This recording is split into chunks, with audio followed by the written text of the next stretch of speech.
Thalathatul Usul karya Syekh Muhammad bin Abdul Wahhab rahimahullah. Ya, kita sudah masuk di pokok yang ketiga, yaitu ma'rifatu nabiyikum Muhammadin sallallahu alaihi wasallam. Itu mengenal nabi kita Muhammad sallallahu alaihi wa ala alihi wasallam. Baik. Ya, kita sudah baca keterangan Syekh. Baik. Jadi yang pertama yang beliau sebutkan adalah nasab. Yang pertama yang beliau sebutkan adalah nasab dari Nabi sallallahu alaihi wasallam. Wa huwa Muhammadu ibnu Abdullah ibni Abdul Muttalib ibni Hashimin. Namanya Nabi, ya lengkapnya dengan bapaknya ke atas, yaitu Muhammad bin Abdullah. Jadi namanya bapaknya Nabi Abdullah. Muhammad bin Abdullah bin Abdul Muttalib ibni Hashim. Baik, antum kalau belajar sirah nanti disebutkan ini cerita-ceritanya semua. Abdul Muttalib, kenapa dikasih nama Abdul Muttalib ya? Ya itu Masya Allah. Ya, pelajaran yang sangat menarik. Ya, sirah nabawiyah. Itu akan dijelaskan nanti ke atas ya. Baik. Wa Hashimun bin Quraisyin, dan Hashim ini buyutnya Nabi sallallahu alaihi wasallam ini merupakan orang Quraisy. Dan kata beliau, wa Quraisyun minal Arab, dan orang Quraisy itu masuk dalam keturunan Arab. Wal Arabu min dzurriyyati Ismail ibn Ibrahim. Dan orang Arab itu merupakan anak keturunan dari Nabi Ismail bin Ibrahim alaihi wa ala nabiyina atau alaihima wa ala nabiyina afdhalus salatu wassalam. Bisa dipahami? Disebutkan dalam sejarah bahwasanya jalurnya adalah jalur Adnan. Ya, anak Nabi Ismail ke bawah itu dari jalur Adnan. Baik. Inilah yang disebut orang Arab. Dan ini ada pembahasan ya, yang ma'ruf dalam pembahasan sejarah. Kemudian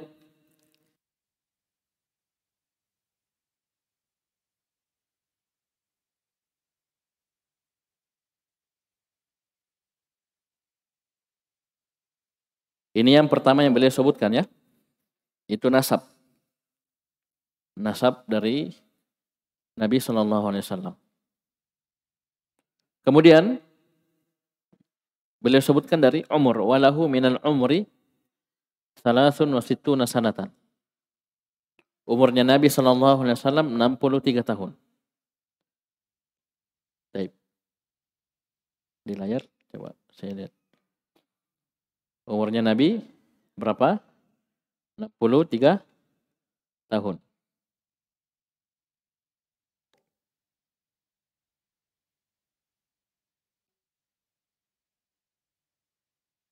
Baik. Umurnya Nabi sallallahu alaihi wasallam 63 tahun. Arba'una qabla nubuwah. 40 tahun sebelum kenabian. Apa maksudnya ini? Nabi diangkat menjadi nabi di umur 40 tahun. Kalau kita mau lihat sejarah lagi, Nabi sallallahu alaihi wasallam menikah pertama kali di umur berapa? Umur 25 tahun. Menikah dengan istri beliau radhiyallahu anha, Khadijah bintu Khuwailid radhiyallahu anha. Perempuan yang setia menemani Nabi sallallahu alaihi wasallam, suaminya yang tercinta dalam mengemban risalah. Perempuan yang sangat cerdas. Ya, perempuan yang sangat cerdas. Dan ini ada kisahnya ya, ada kisah awal turunnya wahyu. Antum bisa lihat di awal Sahih Bukhari. Di awal kitab Sahih Al-Bukhari. Ini banyak kisah-kisah tentang awal turunnya wahyu. Karena Nabi SAW ketika awal pertama kali turun wahyu ketemu malaikat Jibril itu gemetar, lari pulang. Ya. Nah sebelum turun wahyu itu beliau diberi ilham oleh Allah Subhanahu wa taala untuk melakukan tahannus. Ya, bersendiri beribadah kepada Allah di gua. Gua apa namanya? Gua Hira. Gua Hira. Ini gua di waktu kita umroh, kita dikasih lihat.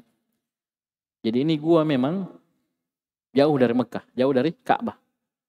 Lumayan ya, kalau jalan kaki lumayan. Ya, lumayan tinggi.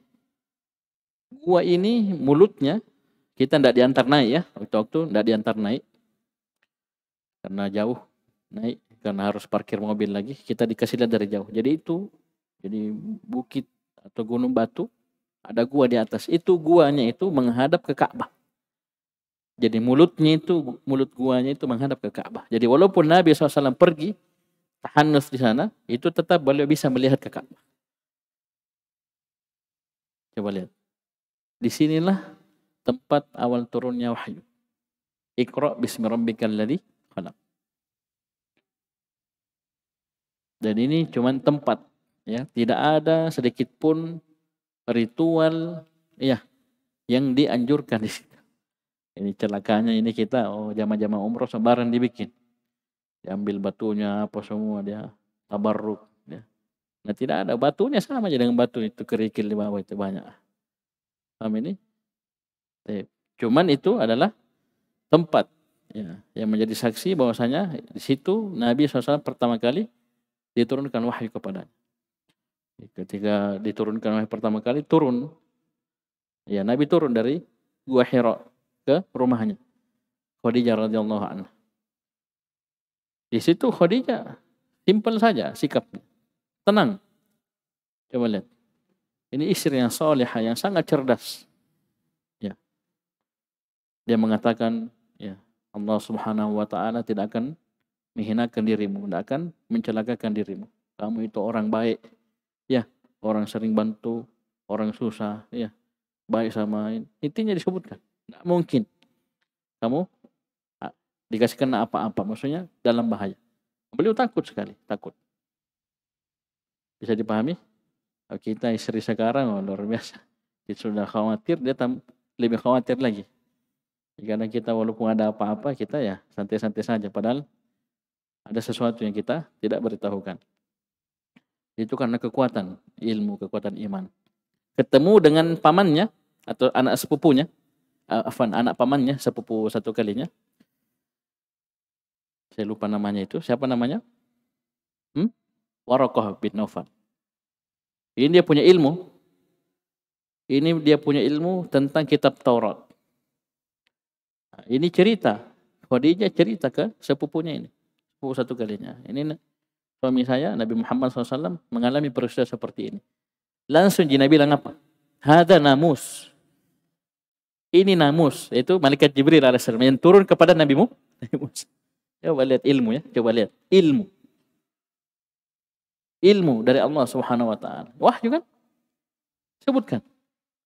Pernah janjian bilang ini, ya, akan datang malaikat Jibril. Dia tahu ciri-cirinya, selesai. Itu namus. Malaikat Jibril yang turun kepada Nabi Musa alaihissalam. Sama. Malaikatnya sama. Coba lihat. Dan dia itu waktu bersumpah, seandainya saya dapat Nabi Muhammad berjuang, yang mendakwakan dakwahnya itu, saya akan bela. Tapi tidak dapat. Ya, tidak dapat. Ya, meninggal duluan. Coba lihat. Jadi banyak membaca sejarah, ya. Kita baca sirah Nabawi itu luar biasa. Betul-betul menambah keimanan, menambah kekokohan kita dalam agama. Dan itu menggambarkan potret bagaimana para, ya, generasi pertama umat ini. Murid-muridnya Nabi SAW, para sahabat radhiyallahu anhu, Nabi sendiri beserta keluarganya, bagaimana proses turunnya wahyu, ya, bagaimana sikap-sikap orang-orang musyrikin ketika beliau memperkenalkan diri bahwasanya saya adalah utusan Allah, Nabi Allah, Rasul Allah. Ya, penentangan mereka itu luar biasa. Karena kalau kita membandingkan perjuangan Nabi SAW itu sampai dilempari batu, ketika beliau sujud rukuk dikasih kotoran, ya, itu kita tidak ada apa-apanya.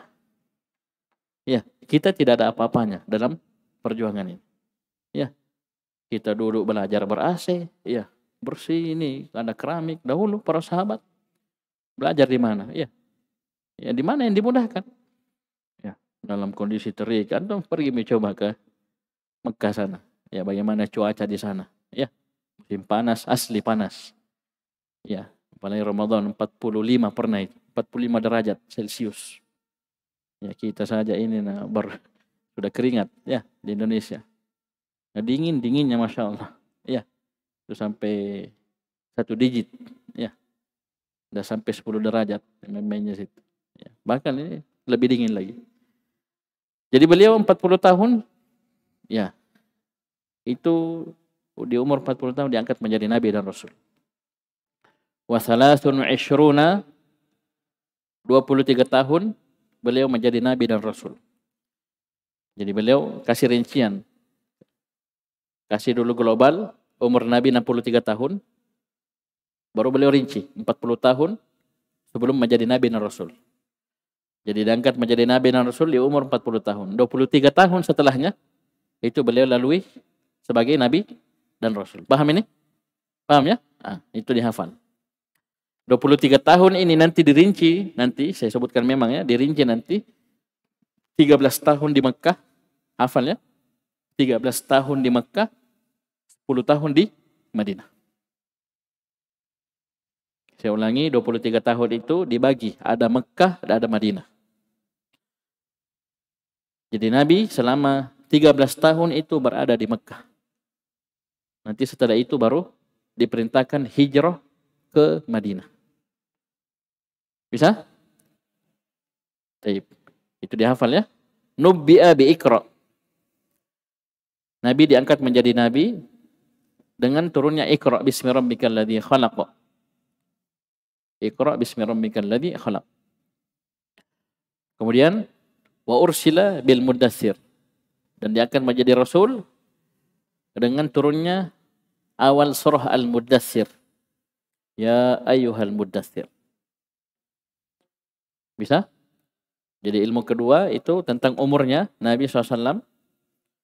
Kemudian yang ketiga ini. Ya.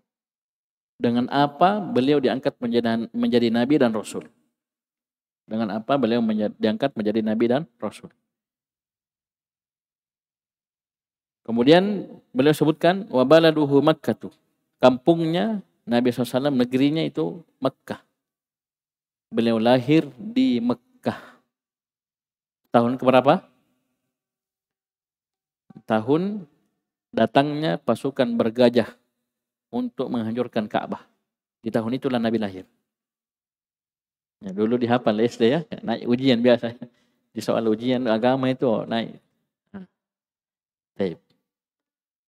Tapi bersamaan dengan itu, perhatikan, 23 tahun Nabi menjadi Nabi dan Rasul. Ya, 13 tahun di Mekah, 10 tahun di Madinah, tidak pernah merayakan ulang tahunnya sendiri.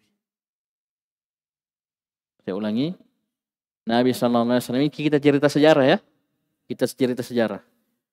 Nabi 23 tahun menjadi Nabi dan Rasul, 13 tahun di Mekah, 10 tahun di Madinah. Tidak pernah mana sekali, biar satu kali saja, tidak pernah merayakan ulang tahunnya.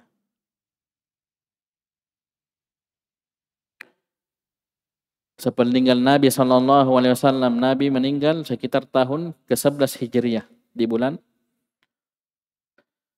Rabiul Awal kalau tidak salah ya. Pulang haji di tahun ke-10, pulang haji beberapa, ingat ya, haji di bulan apa? Dzulhijjah, bulan 12. Berarti beberapa hari setelahnya sudah masuk tahun ke-11 Hijriah. Itu sekitar 3 bulan kalau tidak salah. Ya, Muharram, Safar, Rabiul Awal. Ini Nabi meninggal, wafat. Rabiul Awal. Paham ini? Ini tidak pernah. Ya, para sahabat radhiyallahu anhum setelah beliau, dari istri-istrinya Nabi, Aisyah dan yang lainnya, Abu Bakar, Umar, Utsman, Ali 30 tahun memerintah. Ya. Tidak pernah merayakan ulang tahunnya Nabi SAW. Bisa dipahami? Baik. Dari sinilah jelas bahwasanya syariat merayakan perayaan seperti itu adalah perayaan yang tidak pernah dicontohkan oleh Nabi sallallahu alaihi wasallam. Perayaan yang tidak pernah dicontohkan oleh Nabi sallallahu alaihi wasallam. Karena seandainya pernah dirayakan walaupun sekali, pasti dinukil sampai ke kita, pasti. Nama saya dirayakan, berarti banyak dilihat orang kan? Ya Sohail. Apa namanya perayaan? Perayaan orang lihat semua. Masa biar satu orang sahabat tidak ada yang lihat? Nah kalau sudah dilihat oleh sahabat pasti dinukil ke kita, akan disampaikan. Bahwasanya Nabi pernah begini, pernah begini, pernah begini. Nah, pasti akan disampaikan. Nah ini tidak ada biar satu. Ya. Nanti di abad ke-7 sekitar itu kurang lebih ratusan tahun setelah itu, setelah Nabi wafat baru ada orang yang mengadakan acara-acara seperti itu. Jadi itu ibadah. Ketika kita meninggalkan perkara-perkara yang tidak pernah dituntunkan oleh Nabi SAW, itu adalah ibadah. Ibadah yang sangat besar. Tapi bentuknya apa? Tarkiyah. Ibadah yang bentuknya apa? Meninggalkan. Jadi kita dapat pahala. Kenapa? Kita meninggalkan sesuatu yang tidak pernah disyariatkan oleh Nabi SAW. Tidak pernah tercatat dalam sejarah. Karena kita posisi apa ini? Pembahasan ma'rifatun Nabi. Ya. Mengenal Nabi SAW. Tidak pernah ada seperti itu. Bisa dipahami? Baik. Jadi negeri kelahiran beliau, kampung beliau adalah Makkah. Wahajara ilal Madinah. Dan Nabi SAW berhijrah ke kota Madinah. Baik. Kemudian apa? Bagaimana kesimpulan dakwah Nabi SAW? Syekh bawakan dengan 2 kalimat ringkas. Yang pertama, ba'atsallahu bin nidharati 'anil syirik. Allah utus Nabi untuk memberikan peringatan kepada umat manusia dari kesyirikan. Ini satu.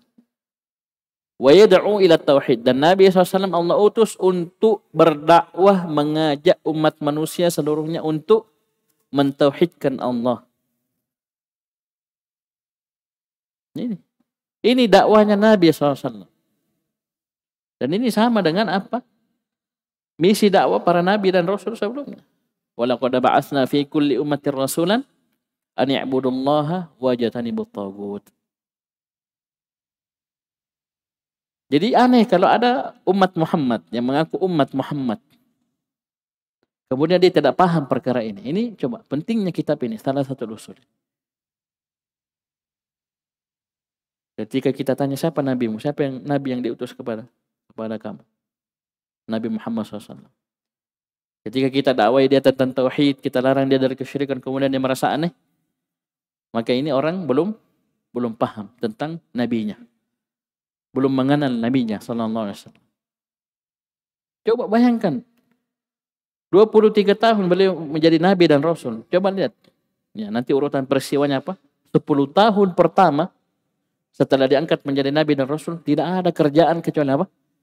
Berdakwah kepada tauhid dan melarang dari kesyirikan. 10 tahun. Siang dan malam tanpa henti. Yang awalnya sembunyi-sembunyi kemudian disuruh terang-terangan. Kum fa'anzir. Ya, dari rumah ke rumah, door to door terus masuk Islam 1, 2. Paham ini? 10 tahun pertama tidak ada kewajiban kecuali ini, dakwah kepada tauhid, melarang manusia dari kesyirikan. 10 tahun pertama di Mekah. Coba lihat. Bisa dipahami? Dan tidak ada jihad. Adapun di surah Al-Furqan disebutkan wajahidhum bihi jihadan kabira. Jihadilah mereka dengan jihad yang besar. Ya, ini kata para ulama bukan jihad dengan pedang, dengan senjata, tapi jihad dengan hujjah, dengan ilmu. Itu jihad. Antum ini berjihad. Jangan kira antum belajar agama, duduk di pondok belajar, itu antum berjihad. Membela agama Allah bukan dengan pedang, bukan dengan bom, tapi dengan ilmu. Dan ini kadang lebih pedis, ya, lebih menusuk dibanding senjata. Ini jihad dengan apa? Dengan ilmu. Ini yang ditakuti oleh musuh-musuh Islam dari kalangan ahlul bid'ah, orang-orang munafikin, orang-orang kafir, ya, orang-orang mulhidin. Ini yang ditakuti, ilmu agama, ilmu Al-Quran dan Sunnah yang sesuai dengan pemahaman salaful ummah. Ini yang paling mereka takuti. dibanding apa? Senjata. Kan senjata mereka lebih canggih. Iya. Oh, lempar-lempar batu. Nah, tembak kok selesai. Di mana akal? Paham ini? Dan itu tidak mungkin disyariatkan jihad dalam kondisi seperti itu. Oleh karena itu di periode Makkah, di fase Makkah, 13 tahun tidak ada perintah jihad dengan senjata. Padahal Umar sudah masuk Islam ketika itu. Umar bin Khattab radhiyallahu anhu. Itu jangan kira itu orang sembarangan Umar bin Khattab. Bersama itu tidak ada perintah jihad, tidak ada. Jihadnya ada Umar masuk itu udah perang, nah mau mati konyol. Ya, mau diborongi selesai. Itu hikmah syariat. Nah, nanti di periode Madinah sudah ada wilayah kekuasaan kaum muslimin kota Madinah. Ada pemimpinnya Nabi SAW, ada kekuatan. Ya, ini baru syariatkan jihad. Paham ini? Baik. Jadi kalau ada orang tidak ada yang kemampuannya cuman ya lempar-lempar batu, ya lempar-lempar apa itu? Ya pakai balon, ya kemudian dia mau tidak ada jihad dalam kondisi seperti itu. Baik. Jadi insya Allah nanti kita lanjutkan. Ini kita sudah baca, cuman kita ulang sedikit sebagai apa pengenalan kepada Nabi SAW. Dan sekali lagi saya nasihatkan untuk membaca apa yang disebutkan oleh Syekh Shalih Fauzan di syarah. Ya, karena Syekh Shalih Fauzan berpanjang lebar menjelaskan tentang perkara ini. Ya, Syekh Shalih Fauzan hafizahullah itu panjang lebar menjelaskan tentang ya apa yang beliau sebutkan di matan, apa yang disebutkan oleh Syekh Muhammad bin Abdul Wahab di matan. Jadi saya nasihatkan kalau antum ada waktu kosong antum baca sendiri. Antum baca sendiri. Sekian. Subhanakallahumma wa bihamdika asyhadu an la ilaha illa anta astaghfiruka wa atubu ilaik.